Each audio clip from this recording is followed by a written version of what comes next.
pub! Punta tayo sa pub! Pub din at Ayan, sa pub pa rin, Bureau of no? Customs. So, Yan, oo. go. Ito ay ugnayan sa operasyon ng pantalan, no? Na pinagtibay ng DOC at saka ng PAB. Malugod na tinanggap ni Authority of the Freeport Area of Bataan o AFAB, no, Administrator at CEO Hussein Pangandaman ang mga opisyal mula sa Bureau of Customs. Parang ang sarap magtrabaho dito, no? No? Sa isang courtesy call nitong nakaraang April 28, 2026.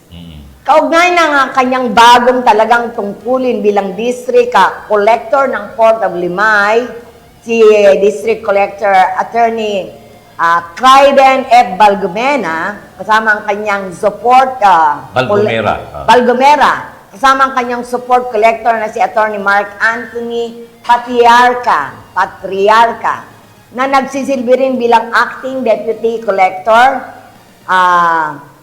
for assessment at sub-collector ng Maribeles, ay bumisita sila kay Administrator at CEO Pangandaman.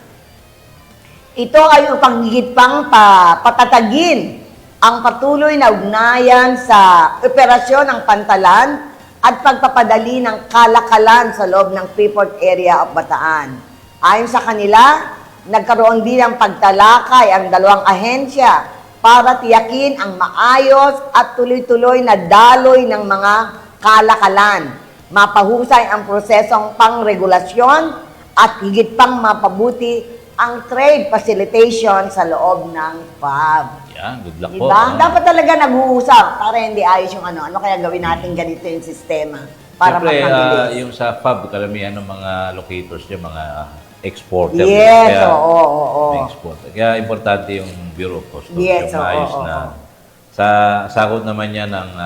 kasi ang pinaka main port of Limay. Yes. Tapos yung sa Maribeles, that's Maribeles subport ng Bureau of Customs. So Yes. good luck po sa maayos na partnership. Thank you so much.